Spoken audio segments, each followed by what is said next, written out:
सुनील मनोहर गावस्कर, वो नाम जिसने भारतीय क्रिकेट को गांव गली तक पहुंचाया, जिसने भारतीय क्रिकेटरों को मेहनताने से आगे बढ़कर अपना हक मांगने के लिए प्रेरित किया और जिसने कैरेबियाई पेस बैटरी के सामने बैटिंग की ऐसी मिसाल पेश की कि कैरेबियाई लोग भी उसके ऊपर कैलिप्सो धुन बनाने को मजबूर हो गए।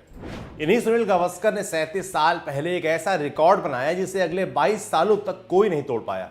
उस जमाने में किसी ने सोचा भी नहीं होगा कि कोई ऐसा क्रिकेटर भी आएगा जो शतकों के शिखर पर काबिज सर डॉन ब्रैडमैन का रिकॉर्ड अपने नाम कर लेगा। उस जमाने में डॉन ब्रैडमैन के 29 शतकों का रिकॉर्ड एक पहाड़ समझा जाता था। वहां तक दिसंबर 1983 के पहले कोई नहीं पहुंच पाया था, लेकिन सुनील गावस्कर ने 1983-84 की भारत बनाम वेस्टइंडीज टेस्ट सीरीज में 2 शतक बनाकर ब्रैडमैन के रिकॉर्ड को तोड़ दिया था। 1983 के वर्ल्ड कप फाइनल में हार से तिलमिलाई वेस्टइंडीज की टीम साल के अंत में इंडिया के दौरे पर आई। वेस्टइंडीज की ये टीम पिछले कुछ सालों में बिना हारे 27 टेस्ट मैच खेलकर भारत आई थी। इस दौरे पर 6 टेस्ट और 5 वनडे मैच खेले जाने थे। 5 वनडे और 5 टेस्ट मैच हो चुके थे। इनमें वेस्टइंडीज के खिलाड़ियों ने जो रूप दिखाया था उसकी चर्चा मात्र से ही सिरहन पैदा होने लगती थी। 5 वनडे मैचों में वेस्टइंडीज ने टीम इंडिया को बुरी तरह मसल दिया था, जबकि पहले 5 टेस्ट मैचों में वेस्टइंडीज ने 3-0 की बढ़त हासिल कर सीरीज पहले ही अपने नाम कर ली थी। लग रहा था कि कैरेबियाई वर्ल्ड कप फाइनल की हार का कतरा वसूलने इंडिया आए हैं। Malcolm martial, Michael holding, Andy Roberts, Joel Garner और विंस्टन डेविस जैसे फास्ट बॉलर्स ने ऐसा खौफ पैदा कर दिया था कि आज भी कोई इंडियन क्रिकेट लवर उस सीरीज को याद नहीं करना चाहता। बहरहाल टेस्ट और वनडे सीरीज में नाक तो पहले ही कट चुकी थी। अब अंतिम टेस्ट मद्रास यानी आज के चेन्नई में होना था। 24 दिसंबर से टेस्ट मैच शुरू हुआ। वेस्टइंडीज के कप्तान क्लाइव लॉयड ने टॉस जीतकर पहले बैटिंग शुरू की, लेकिन पहले 2.5 दिन में कुछ खास हुआ नहीं।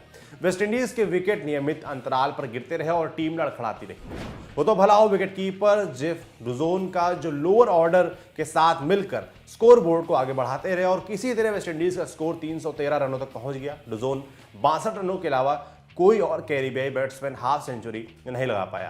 तीसरे दिन यानी 27 दिसंबर को इंडिया की बैटिंग शुरू हुई।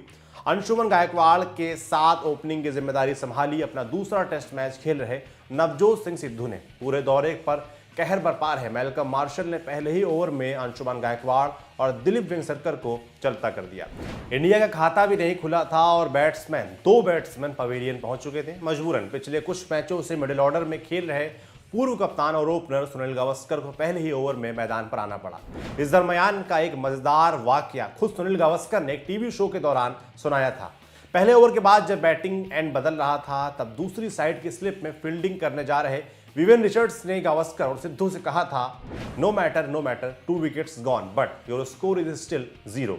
शायद ये बात गावस्कर को लग गई और उसके बाद तो वो विकेट देने से रहे। उस दिन का खेल खत्म हुआ तब इंडिया का स्कोर था 4 विकेट के नुकसान पर 69 रन और गावस्कर साथ निभा रहे थे नाइट वॉचमैन शिवलाल यादव के साथ। अब शुरू होता है चौथे दिन यानी 28 दिसंबर का खेल। इस पूरे दिन में टीम इंडिया ने सिर्फ 2 विकेट खोए और 193 रन जोड़े।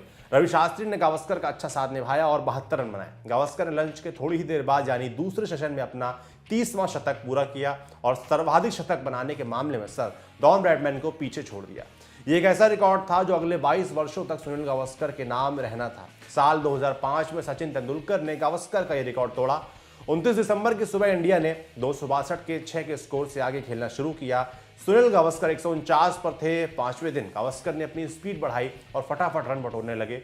जल्द ही अपना दोहरा शतक भी पूरा कर लिया।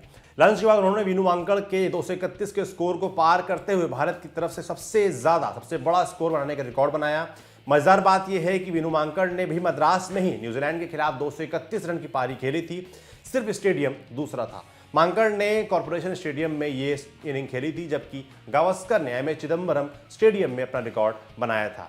गावस्कर के रिकॉर्ड बनाने की कुछ ही देर बाद टी ब्रेक हो गया और इसी के साथ कप्तान कपिल देव ने पारी समाप्ति की घोषणा कर दी। उस वक्त टीम इंडिया का स्कोर था 8 विकेट के नुकसान पर 451 रन। सुनील गावस्कर 236 रन पर और wicket keeper Syed Kirmani 63 run पर नॉट आउट पवेलियन लौटे थे। इसके बाद मैच सिर्फ औपचारिकता रह गया था। टी ब्रेक के बाद जब वेस्टइंडीज का स्कोर 23 ओवर में 1 विकेट के नुकसान पर 64 रन था, तब क्लाइव लॉयड और कपिल देव ड्रॉ पर सहमत हो गए। इस सीरीज में गावस्कर के रनों और शतकों के विश्व रिकॉर्ड के अलावा भी कुछ यादगार चीजें हुई थी जिनसे आपको हम रूबरू करवाते हैं। पहली, इसी दौरे के अहमदाबाद टेस्ट मैच से नवजोत सिंह सिद्धू ने और जमशेदपुर वनडे मैच से चेतन शर्मा ने अपने अंतर्राष्ट्रीय करियर का आगाज किया था। दूसरी बात, इस दौरे का पहला वनडे मैच जम्मू कश्मीर की राजधानी श्रीनगर में खेला गया था। तीसरी बात, इस दौरे के खत्म होने के साथ ही वेस्टइंडीज टीम ने बिना हारे 33 टेस्ट मैच खेल लिए थे, जो आज भी एक रिकॉर्ड है। चौथी बात, मद्रास टेस्ट के साथ ही सुनील गावस्कर ने वेस्टइंडीज के खिलाफ अपना आखिरी टेस्ट मैच खेला। उस समय तक उनके कुल 30 टेस्ट शतकों में से 13 वेस्टइंडीज के खिलाफ थे। चलते चलते आपको यह भी बताते चले कि सुनील गावस्कर ने अपने टेस्ट करियर में कुल 125 मैच खेले और 10,122 रन बनाए, जिसमें 34 शतक हैं। साल 2005 में उनके शतकों का रिकॉर्ड सचिन तेंदुलकर ने तोड़ा, लेकिन इससे बहुत पहले ऑस्ट्रेलिया के एलन बॉर्डर उनके रनों का रिकॉर्ड तोड़ चुके थे। मजे की बात है कि बॉर्डर के टेस्ट करियर की शुरुआत भी 29 दिसंबर को ही हुई थी। बॉर्डर ने 29 दिसंबर 1978 को मेलबर्न में इंग्लैंड के खिलाफ अपना पहला टेस्ट मैच खेला था। आपके लिए जानकारी लाए थे हमारे साथी अभिषेक। देखते रहिए दी लल्लन टॉप।